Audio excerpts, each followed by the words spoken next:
합동 전도사로 순서대로 이렇게 하고 계시는데 설마 저한테까지 올라나, 저는 교육부도 아니고 아무것도 아닌데 했는데 차례가 오더라고요.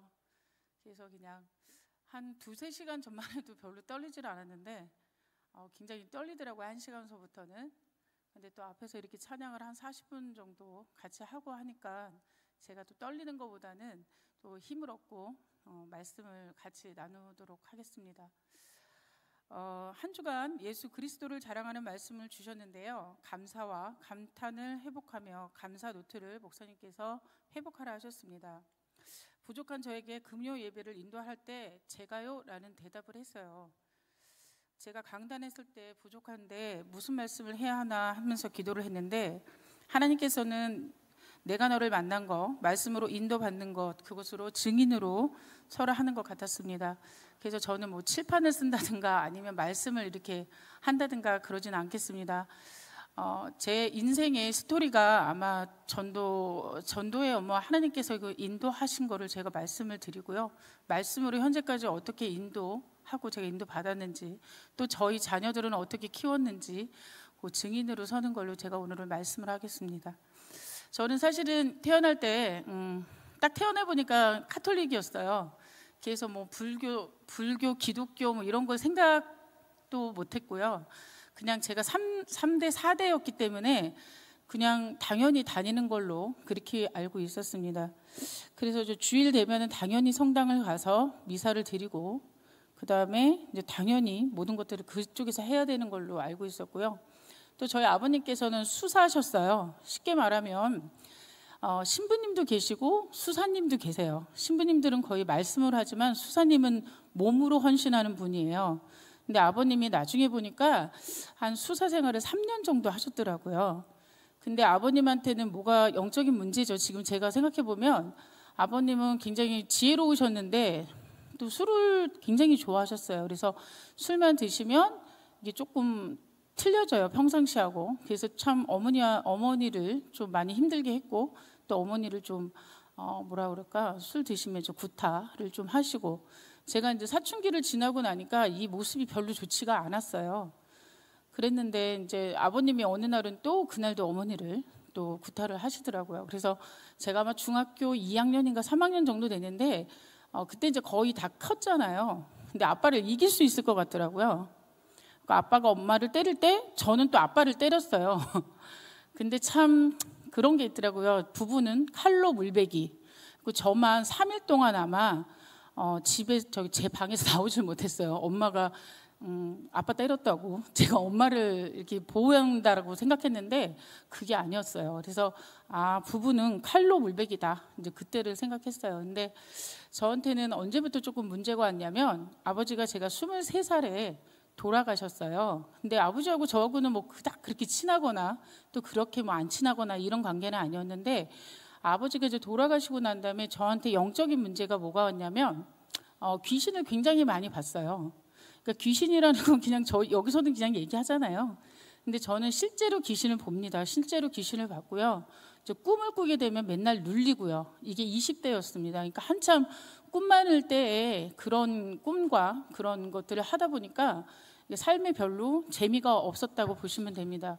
근데 겉으로는 굉장히 맑고 그냥 건강한 20대 그냥 청년이라고 생각을 했는데 제 안에서는 굉장히 골맞습니다. 그래서 제가 살면서 나는 왜 이렇게 맨날 2%가 부족하지, 뭔가 부족하다. 성당은 다니는데 뭐가 이렇게 부족하지, 이거를 항상 생각했던 것 같아요. 근데 어느 날 제가 그 문제 속에서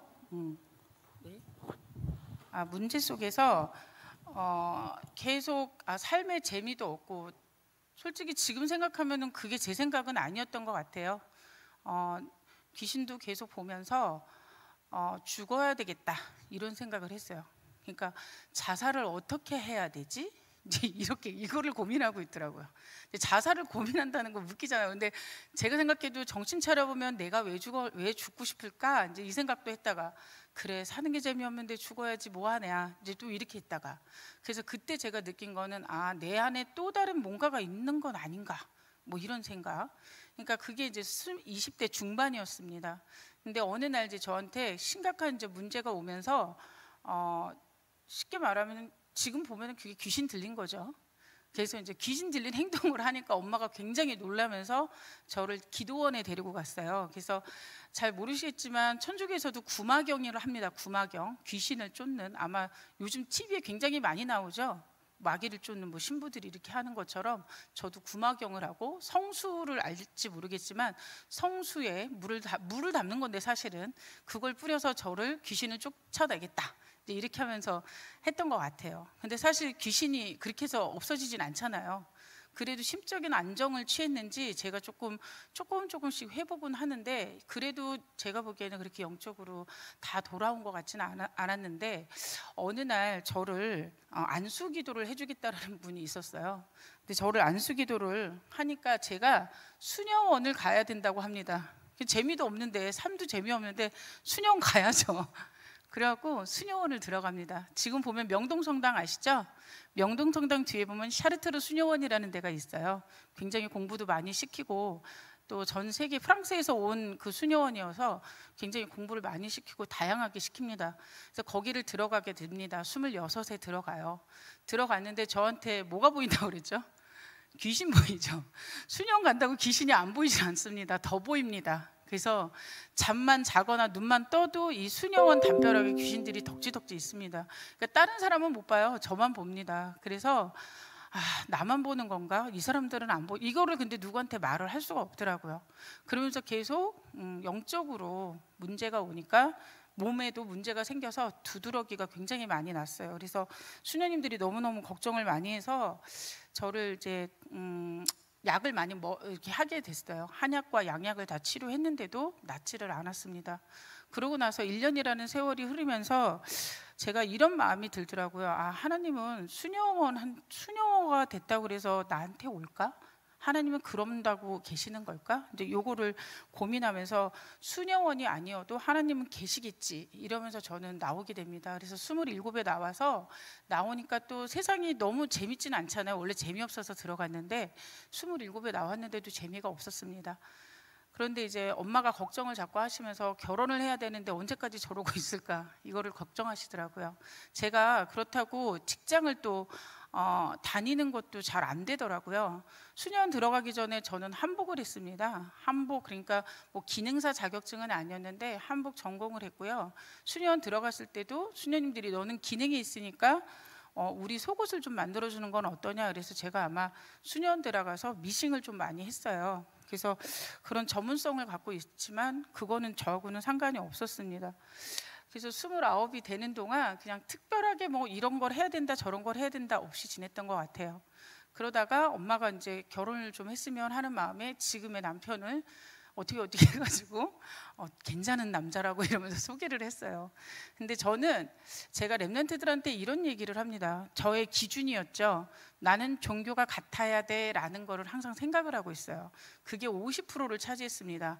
근데 저희 가정, 우리 신랑 가정도 천주교 가정이었어요. 그러니까 일단은 우리 신랑은 먹고 들어갔습니다. 50%가. 그 다음에 두 번째는 화목해야 돼 가정은 이러면서 화목한 걸 봤습니다. 4남매거든요. 근데 저희 가정은 화목합니다. 그러니까 좋다. 이게 30%였습니다. 남편은 20%만 괜찮으면 돼. 이게 저의 생각이었습니다. 랩런트들은 기준이 이렇게 되면 안 되겠죠. 근데 제 기준에 딱 들어맞는 상황이었어요. 그래서 결혼을 했는데 어쨌든 아시다시피 저는 연년생 아들을 두었습니다. 연년생 아들을 주었는데 조금 기를 때 힘들죠. 연년생 아들인데. 근데 이제 엄마가 거의 많이 키워주셨고요. 엄마가 2007년에 아이들 어렸을 때부터 키워주셨는데 2007년 9월에 어머니 또한 돌아가셨어요. 그러니까 53살에 아니 9에 가셨나 봐요. 그러니까는 저는 너무 빨리 가시는 거 아닌가. 아버지도 54세 갔는데 엄마도 빨리 가시네 라는 생각을 하면서 그때 다시 한번 나의 그 신앙을 또 한번 생각을 하게 됐습니다. 그래서 저도 모르게 하나님을 찾았던 것 같아요. 진실하게 찾았던 것 같아요. 하나님, 제가 고아보단 낫는데 어머니 너무 빨리 데려가신 거 아니에요? 조금 자리를 잡으려고 하는데 왜 데려가셨나요? 라는 질문을 하게 됐는데 제 마음의 음성에서 네가 엄마 있으면 네가 신앙생활 하겠니? 라는 마음을 주시더라고요. 그럼 하나님 신앙생활이랑 종교생활이 뭐가 틀리다고 저는 열심히 신앙생활했는데 그랬더니 그때 이제 저희가 강단에서 계속 말씀하셨는데 저는 레마로 그냥 저는 받았어요. 아, 종교는 하나님께서 너를 부른 게 아니라 내가 하나님을 찾고 내 맘대로 내 뜻대로 갔구나. 그럼 신앙은 뭔가요? 하나님의 말씀을 따라가는 것이 신앙이다라는 마음을 그때 주셨습니다. 그래서 제 깊은 속에 하나님 저 좀 만나주세요. 그러면 저를 직접 오시든지 아니면 하나님을 아는 분이 저를 찾아서 저한테 하나님 말씀을 전해주세요 라는 기도를 했습니다. 그리고 천주교 안에서 그분을 만나려고 엄청 찾아다녔어요. 근데 저희 구역장님이 굉장히 신실하셔가지고 제가 심심할 때마다 가서 저기 성경에 이런 얘기가 있나요? 저런 얘기가 있나요? 이랬더니 어느 순간에 이분이 죄송하게도 암이 걸리시더라고요. 근데 저 암이 나 때문에 걸렸나? 이런 생각이 들더라고요. 내가 너무 많이 물어봐서. 아, 너무 죄송하더라고. 어느 날 저한테 그러더라고. 사실은 자매님 나도 잘 몰라. 자매님이 자꾸 물어봐서 대답은 하지만 나도 그 대답을 다 해줄 수가 없어 이러더라고요. 죄송합니다 이렇게 됐어요. 그랬는데 하나님 그러면은 언제 만나게 해주실까 이러면서 한 5년이 지났던 것 같아요. 근데 저희가 맨날 그러잖아요. 문제는 축복이다. 저희 군일이가 1학년을 들어가야 되는데요. 7살이 됐는데 한글을 못 떼요. 제가 또 열심히 특심해서 한글 미술 학원도 보내보고 또 영어 학원도 보내봤는데 한글도 안 돼, 영어도 안 돼. 이렇게 됐어요. 그래서 1학년을 들어가야 되는데 한글을 못 떼니까 제가 막 불안하더라고요. 그랬는데 그러던 차에 그 같이 유치원에 다니는 엄마가 어떤 분이 있는데 2달 만에 한글을 띄워준대 이런 분이 계셨어요. 그래서 저는 수소문해서 그분을 찾아가지고 저희 아들 테스트 좀 해주세요 그랬더니 테스트를 해보더니 2개월이면은 뭐 한글 깨우칠 것 같아요. 이래서 너무 행복했어요. 그게 저희 교회 구역 권사님이셨어요. 근데 이제 이분이 이거를 가리키면서 진짜 2달 만에 한글을 띄더라고요. 그래서 너무너무 감사했어요. 그러면서 친해지게 되면서 어느 날 이분이 저를 막 보시더니 좀 모세 같은 성향을 갖고 있어요 라는 말씀을 하시더라고요. 그래서 제가 아는 모세는 홍해를 갈라야 되거든요. 그래서 홍해를 언제 갈르지? 왠지 이때부터 시작이 된 것 같아요. 제가 왜 홍해를 갈라야 되는 모세 같은가요? 이거부터 시작이 돼서요. 밤낮 없이 물어본 것 같아요. 그랬더니 다 성경의 말씀으로 저를 얘기해 주더라고요. 그래서 너무 감사했어요 사실은. 근데 저는 좀 의심병이 좀 있어서 저 말씀이 성경에 있을까? 그러면서 집에 와서 또 성경책을 다 뒤져봤어요.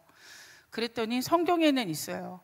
그런데 아시다시피 성경책이 카톨릭과 기독교가 조금 틀려요. 카톨릭은 72권의 성경의 말씀이 있고요. 우리 기독교는 66권의 말씀이 있습니다. 이게 왜 틀릴까? 그걸 또 분석을 했습니다. 별 차이가 없습니다. 반복되기 때문에 없는 겁니다. 그래서 이렇게 됐어요. 그러면서 계속 말씀을 따라서 갔는데 어느 날 그 권사님이 저희 교회 한번 오세요 이러는 거예요. 저는 태어나서 교회를 잘 안 갔거든요. 근데 왠지 그 교회를 가보고 싶은 마음이 들더라고요. 그래서 하나님한테 물어봤어요. 제가 저 교회 가도 되나요? 이렇게 물어본 것 같아요. 그랬더니 하나님께서는 그래 내가 내 생각대로 천주교, 기독교 뭐 나누는 것 같은 생각이 들어서 한 번은 가보자. 이래서 제가 그때 당시 우리 갈산동에 있는 교회를 가게 됐습니다. 그 해의 표어가 하나님과 맞는 사람이었습니다.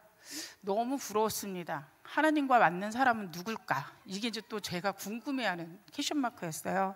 그래서 그때부터 새벽 기도를 다니게 됐어요. 그러니까 저는 천주교에서는 제가 성당으로 갈까 해서 전화를 했더니 6시 미사가 한 번밖에 없대요. 근데 그 당시에 제가 매일 가고 싶은 거예요. 왜냐면 하나님이 4시 20분에 눈을 뜨게 하세요. 그 시간에 이렇게 눈을 떠가지고 또 잘까? 이제 막 이랬는데 다음 날도 또 4시 20분 또 다음 날도 4시 20분에 눈을 뜨길래 기도를 해서 내가 다음 날 이제 알람을 맞추면 일어나는 건데 하나님 내일도 4시 20분에 일어나면 나 저 교회 갑니다 이랬는데 진짜 4시 20분에 눈이 딱 떠지더라고요. 그래서 바로 그냥 차 끌고 교회로 왔습니다. 근데 이제 그때 새벽 예배 때 이제 목사님이 계속 말씀을 통해서 하는데 그게 굉장히 많이 은혜가 되고 많이 울었습니다. 근데 하나님한테 기도를 한 것이 제가 하나님 저는 부족한데 종직 그릇으로 그냥 살게 해주세요. 저 이상 그냥 나대지 않고 아이들만 잘 기르고 사업이고 뭐고 그냥 아무것도 하기 싫고 그냥 집에만 있게 해주세요. 이게 제 기도였던 것 같아요. 근데 하나님이 그날 제 마음속에 그 종직 그릇 옹기장이를 얘기하시면서 네가 그걸 왜 정하냐 이러시더라고요. 네가 그걸 왜 정해? 내가 정하는 거지. 그래서 그러면 기도가 바뀌었습니다. 하나님 저를 그러면 하나님이 쓰실 수 있는 그릇으로 만들어 주세요. 이렇게 기도를 했던 것 같아요. 그러면서 제가 담대하게 해달라고 그렇게 기도를 했습니다. 그러면서 사실은 지금 보는 저는 옛날에 제가 아니에요. 제가 이 얘기를 하면 아무도 안 믿으세요. 저 굉장히 소심합니다. 안 믿으세요. 근데 소심한 사람이었어요. 근데 어느 순간 하나님한테 기도하면서 담대하게 해달라고 하고 하나님 생각과 마음을 지키게 해달라고 말씀으로 계속 인도를 받았던 것 같아요. 제가 2009년도에 저희가 2박 3일 동안 합숙이라는 걸 들어가게 됐는데요. 제가 인생의 전환점이었습니다. 사업을 하다가 이제 그걸 접게 돼서 하나님 저는 이제 어떻게 살아야 될까요? 이러면서 들어갔던 게 합숙이었어요. 근데 합숙을 2박 3일 받는 동안 뭐라고 하시는지 하나도 생각이 안 나는 거예요. 그래서 나는 뭔가 가져가야 되는데 뭘 가져가야 될까? 이래서 다시 제 노트를 뒤져보고 목사님의 말씀을 다시 한번 되새겨 보니 마태복음 4장 16절 나를 따라오너라 내가 너를 사람 낚는 업을 만들겠다라는 말씀입니다. 그래서 제가 이 말씀을 다시 한번 묵상을 했는데 수녀원에 들어갈 때 이 말씀을 주셨어요. 사실은.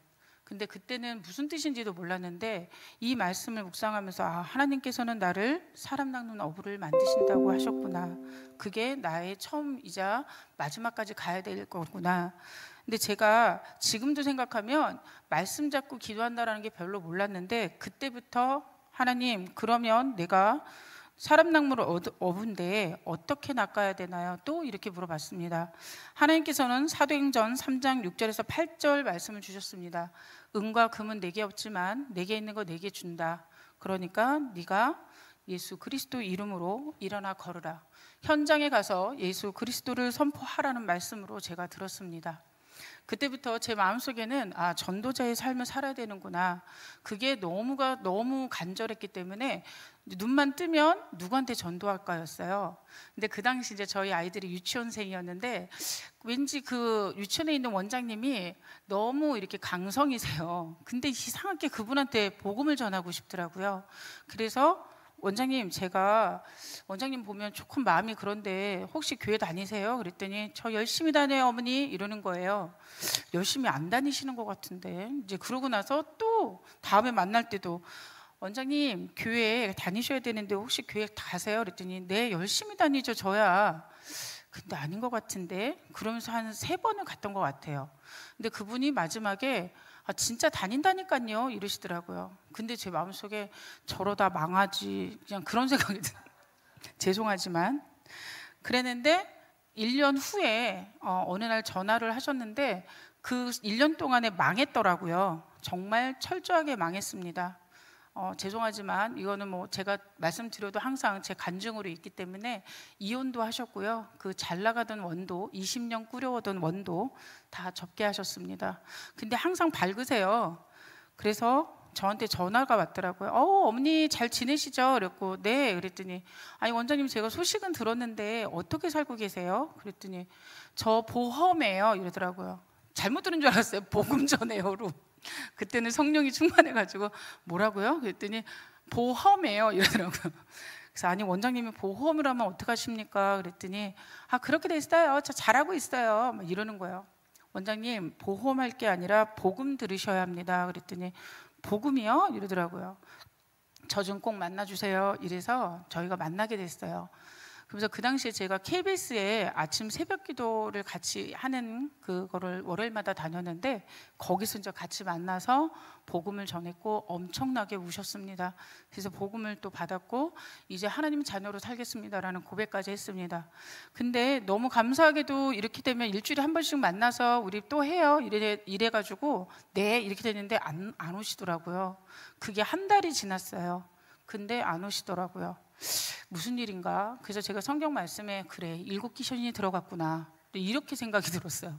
어디 가서 또 뭘 하시나.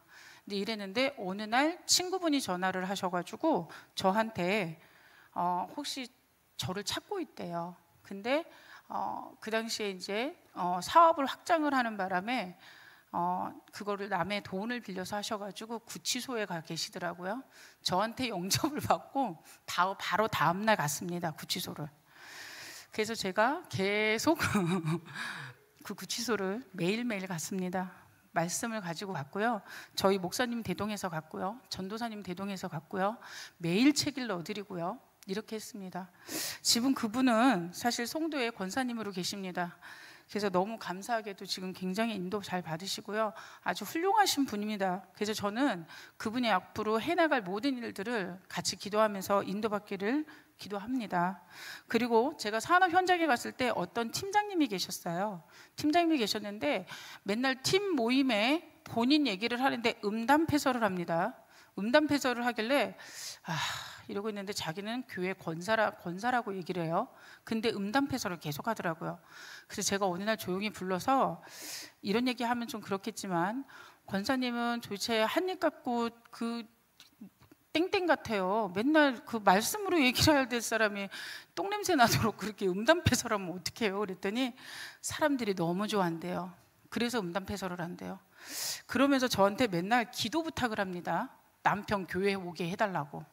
그래서 제가 너무 꼴보기 싫어서 싫어요. 맨날 이랬거든요. 근데 어느 날 제가 회개하는 일이 있었습니다. 하나님께서 네가 그 현장 왜 갔니? 라고 물어보시더라고요. 몰라요. 그랬더니 그 불쌍한 영혼 기도해라, 이렇게 얘기하시는 것 같아요. 전도 현장에 네가 있기 때문에 그가 기도하라는 기도는 해야 된다. 그래서 기도하게 됐고 저희 목사님과 만나게 했습니다. 그리고 그분은 영접을 하게 됐고 신랑분하고 지금 교회를 다니고 계십니다. 2년 후에 연락이 왔어요. 한번 보고 싶다고. 만났는데 그분이 말씀을 사모하는 권사님이 되셨어요. 어째 이렇게 변했냐고 그랬더니 그 이후로 목사님한테 개인 양육을 받아서 지금은 성령이 충만한 권사님으로 계셔 있더라고요. 저에게 불신자 상태 6가지는 굉장히 하나도 버릴 수 없는 상태였습니다. 하나님 떠나서 인간이 영적으로 육적으로 힘들 수밖에 없고 지옥에 갈 수밖에 없고 자녀한테 대를 이어줄 수밖에 없는, 말씀에 더 집중하고 인도받으려고 굉장히 몸부림을 쳤어요. 우리 아이들만큼은 제가 봤던 그 귀신과 그 아토피, 그 두드러기가 전달되지 않기를 간절히 기도했습니다.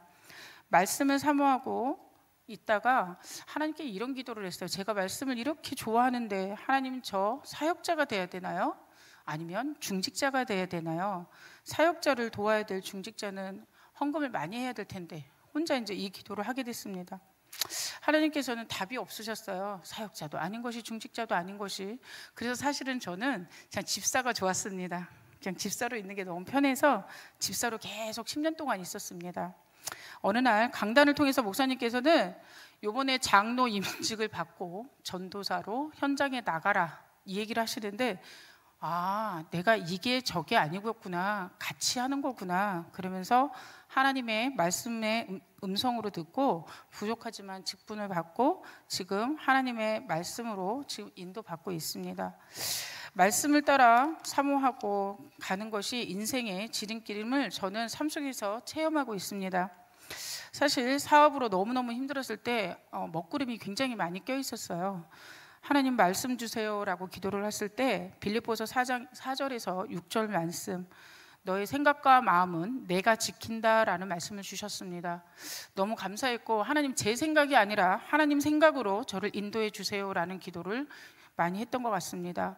두 아이들을 기르면서 하나님, 우리 아이들이 달란트가 갖고 있는데 어떤 달란트인가요? 라는 질문을 굉장히 많이 하고 저는 좀 관찰을 많이 했습니다. 큰아이는 미술을 어렸을 때부터 조금 잘하는 편이었습니다. 그래서 하나님, 이 아이한테 주시는 말씀이 무엇인가요? 라고 기도했는데, 어느 날 제가 나는 쓰리다라는 그 배상민 교수의 책을 읽으면서 굉장히 감동을 받았습니다. 그러면서 누가복음 2장 52절 이 말씀으로 제가 지혜와 키가 자라면서 하나님과 사람들에게 더욱 사랑스러운 아이로 자라게 해주시고, 출애굽기 31장 3절에서 11절 말씀, 부살렐한테 주셨던 손의 공교함과 그 공교함으로 모든 것들을 다 만들 수 있는 우리 큰아이가 되게 해주세요 라는 기도를 항상 했습니다. 둘째 아들은 너무 운동을 좋아해서 하나님, 저 아이는 어떻게 길러야 할까요? 라고 기도를 했습니다. 종목을 정할 수가 없더라고요. 하나님, 종목이 너무 많은데 그 종목 중에 어떤 거를 그 아이한테 주시는 건가요? 하나님, 저는 이게 저 나름대로 시험이었습니다. 하나님, 전문가를 붙여주세요. 어떤 전문가든 제가 그 길로 가게 하겠습니다. 이 기도가 끝난 일주일 만에 부평초등학교 코치가 저한테 연락이 왔습니다. 저 아이를 좀 테스트를 해서 축구를 시키고 싶습니다. 어머니 좀 보내주세요.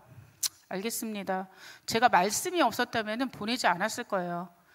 축구라는 거는 또 쉽지도 않고요. 또 제가 손으로 하는 건 잘하는데 발로 뭘 하면, 이제 저의 생각이죠. 저의 달란트를 받았으면 손으로 해야 되는데 쟤는 발이어야 되나? 막 이런 생각을 했던 것 같아요. 근데 하나님께서는 사무엘상 17장 45절 말씀을 주셨습니다. 다윗이 블레셋 사람을 칠 때 만군의 여호와의 이름으로 나간다고 하셨습니다. 하나님, 우리 군일이가 현장을 나가고 현장 가서 하나님의 말씀으로 선포될 아이로 자라게 해주시고 만군의 여호와의 이름으로 축구를 하게 해주세요. 본인의 이름이 아닌 하나님의 이름으로 그 아이가 하나님의 나라에 영광 돌릴 수 있는 축구 선수가 되게 해주세요 라고 기도를 했습니다. 저희 아이가 사실 저희 신랑이랑 저랑 키를 이렇게 봤을 때 작은 키는 아닌데요. 군일이가 지금 190 정도가 되거든요. 고등학교 1학년 때 180이고 고등학교를 졸업할 때 188이었습니다. 키가 185에서 안 크길래 하나님 너무 하시는 거 아니에요? 전 세계의 축구선수 185 너무 많습니다. 하나님 188 이상 되게 해주세요. 그냥 저도 한번 질러봤습니다. 그랬더니 190까지 크더라고요. 하나님이 키우셨습니다. 지금 저희 군일이는 3부 리그, 잘 축구를 모르시겠지만 저희 그 축구는 1부, 2부, 3부, 4부까지 축구 선수입니다. 5부부터는 그냥 일반인이 축구 선수입니다. 근데 저희 군일이는 지금 3부 리그에서 뛰고 있습니다. 저희 군일이가 올해 이제 1부 리그를 향해 가고 있는데요. 지금 많은 그 축구 그 기관에서 좀 눈여겨보고 있습니다. 사실 기도 제목이기도 해요. 8월 12일 날 스카우트가 와서 저희 군일이가 앞으로 1부 리그를 갈지 안 갈지 그걸 결정하는 날입니다. 그래서 항상 아이들을 기르면서 염려와 걱정도 굉장히 많은데요. 말씀으로 키운 아이들은 무엇을 하든 어디에 있든 하나님께서 축복하시는 것을 저는 보게 하십니다. 가정 가문에는 창세기 12장 1절에서 3절 말씀을 주셔서 하나님께서 저희 가정에 정말 축복해 주심을 저는 매일 느끼고 있습니다. 하나님께서 때마다 미리 말씀을 주셨고 주 안에 있는 우리는 항상 기뻐하며 또 힘들 때나 다시 마음을 말씀으로 읊조리고 힘을 얻어야겠습니다. 제가 6월 달부터 지금 새로운 현장을 가고 있습니다.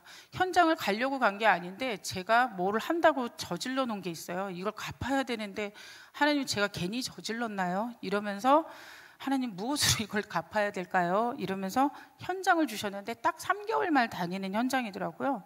그래서 저는 그냥 갔습니다. 근데 원래 9시까지 출근인데 조금 일찍 가서 빨리 해야 되겠다 싶어서 저는 7시 반까지 출근을 합니다. 왜냐하면 아침 일찍 나오시는 그분들한테 커피 한 잔이라도 더 타드리려고 일찍 가거든요. 남들은 뭐하러 돈도 안 주는데 그렇게 일찍 가냐고 하는데 저는 아침 일찍 나와서 지금 이 무더위에 일하시는 분들이 너무 안타깝기도 하고 그래서 항상 일찍 갑니다.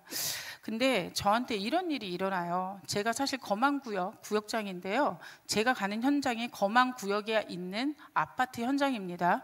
근데 같이 일하시는 분들이 같이 일을 하다가 어느 날 우리 구역에 구역 집사가 여기로 이사 왔어. 나 좀 갔다 올게. 그랬더니 교회 다녀요? 그랬고 나 교회 다닌다니까? 이랬더니 그분이 하는 소리가 구역 예배할 때 나 좀 데려가 주세요 이러는 거야. 그래가지고 제가 그래? 그러면은 내가 하여튼 여기 이사한 지 얼마 안 됐으니까 구역 예배 그때 할 때 같이 가요 이렇게 됐어요. 근데 저를 유심히 또 지켜보는 어떤 분은 저를 조용히 불러요. 점심때 한 30분 식사를 하고 30분 조금 산책을 하는데 저한테 이러더라고. 처음에 너무 세게 봐가지고 자기가 친해질까 말까 막 했대요. 근데 가만히 이렇게 보니까 뭘 맨날 말씀 얘기하고 막 그러길래 나도 기도 제목 하나 줘야지 이러면서 저한테 얘기를 하더라고요. 저희 아들이 지금 작은 애는 취업을 했는데 큰아이가 취업을 못했어. 26인데 걔 기도 좀 해줘요 이러더라고요. 그래서 교회는 다녔냐 그랬더니 학창 시절까지는 잘 다니다가 결혼 후에는 안 다녔다고 합니다. 그래서 자녀는 부모의 기도로 키워진다. 그래서 부모가 말씀으로 서야지 아이들이 잘 자라기도 하고 그 아이가 힘들어하지 않는다. 힘들어도 주님 믿고 살아야 된다라고 얘기를 했더니 내가 여기서 또 말씀을 듣네 이렇게 되더라고요. 그래서 우리가 말씀 안에서 주님만 사랑하면 예비하신 영혼들을 만나게 하십니다. 매일매일이 기대되고 능력도 지혜도 하나님께서 주시는 믿음으로 함께하며 하나님께서 그 현장을 축복하시고 또 그 현장 속에서 증인으로 사는 것을 하나님께 보여주셨습니다. 오늘 말씀은 제가 여기까지 하고요. 정말 저의 삶 속에서 하나님 만난 거는 정말 감사하고 또 축복되고 정말 제 안에 먹구름이 가득했던 저의 삶 속에 하나님이 전도자로 세워주신 것에 굉장히 감사합니다. 기도드리겠습니다. 사랑의 하나님, 예배의 자리에 함께 하심에 감사드립니다. 주님을 사랑하고 감사와 감탄이 회복되게 하옵소서. 흑암으로 덮여있는 북한을 회복시켜 주시고 차별금지법이 악법이 되지 않게 하옵소서. 영혼을 사랑하며 예배를 즐거워하고 말씀을 사모하게 하옵소서. 목사님의 건강을 회복시켜 주시고 사역자, 중직자 성도님들과 렘넌트들이 건강과 현장을 회복시켜 주옵소서. 우리 주 예수 그리스도의 이름으로 기도드립니다. 아멘.